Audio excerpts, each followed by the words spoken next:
Hello there! Here are the first steps to getting your ProcessView software to communicate with a Watlow F4T temperature controller. Step 1 is checking and configuring your Watlow F4T controller's fixed IP address. You can do this by accessing the Ethernet settings on the F4T controller.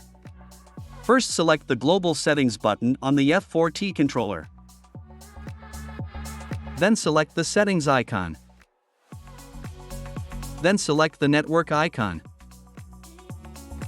Then select Ethernet. Then make sure the IP address mode is set to fixed and you can see the actual IP address that is currently being used. Make sure that this IP address is on the same subnet address as your computer's Ethernet adapter card. Scroll down and make sure the Modbus display units match the temperature units you intend to use in the ProcessView software, and make sure Modbus TCP enable is set to yes. The Modbus word order should be set to low-high and the Modbus data map should be set to 1. Step 2 is checking and configuring your PC's static IP address. Open the network settings on your computer. In Windows, you can do this by going to Control Panel and selecting Network and Internet. Then on the Network and Internet window, select Network and Sharing Center.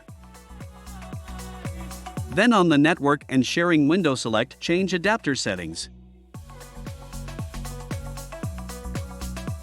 Then on the Network Connections window, right-click on the network adapter you want to assign the IP address to and select Properties in the pop-up window.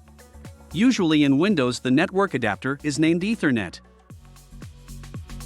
In the Properties window, select Internet Protocol version 4, TCP/IPv4, and click the Properties button. In the Internet Protocol version 4, TCP/IPv4, Properties window, select Use the following IP address and enter the IP address you want to assign to the computer. Make sure the IP address is within the same range as the F4T's IP address and subnet mask. Enter the subnet mask of the F4Ts in the subnet mask field as shown. Click OK to save the changes and close the Properties window. Once you have set up the computer's IP address and subnet mask to be in the same range as the F4T IP address, you should be able to communicate with the device over the network. You can test your communication link by using your PC's command prompt and pinging the F4T's IP address. To use the command prompt in Windows to test an Ethernet connection using the ping command, follow these steps. Open Command Prompt or PowerShell by searching for CMD or PowerShell in the Start menu. Type ping followed by the IP address of the F4T controller and press Enter. This will test whether your computer can reach the F4T controller. If communication is working, then you should see 32 bytes of data or 4 packets of data sent from your PC to the F4T and then 4 packets replied from the F4T. Here is an example of a working communication ping command. If the ping command does not work, then check your Ethernet cable, switch or router if used, and also repeat all the steps again in case you made a mistake. Now we are all set to configure the ProcessView software. After installing ProcessView software, you will need to set up your F4T controller in ProcessView. The first thing you need to do is select the Add Controller menu.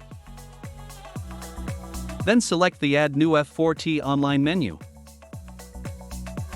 Then, if communications are successful, you will see the Configuration tab window. This is where it is important to make sure the correct PID loops are matched with your controller. The software will detect how many PID loops are in the F4T controller, and it will be up to you to decide what is being used.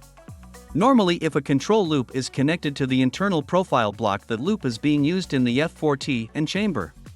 If you know the manufacturer of the chamber and it is on the list of manufacturers, you can select that manufacturer and it will auto-populate all the fields with the correct values for that manufacturer. You can change control loop units and give custom names to the control loops on this window that make more sense in your application. In the F4T name field, you can give it a more meaningful name, like the name for your chamber. That is the basics for configuring the software for your F4T controller. After you made your changes, select the Save and Exit button to start communicating and reading parameters from the F4T controller.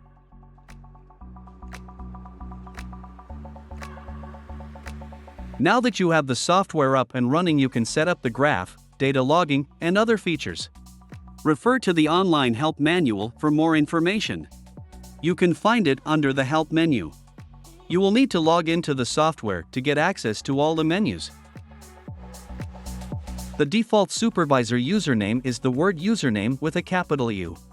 The default password is admin with a capital A. After logging in, you can go to the security menu and select the System tab. Then, so that you don't have to keep logging in at the startup of the software, you can select the default login as a supervisor at startup.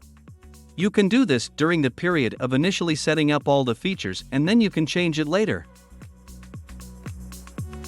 That completes this video, and I hope you found it beneficial and informative.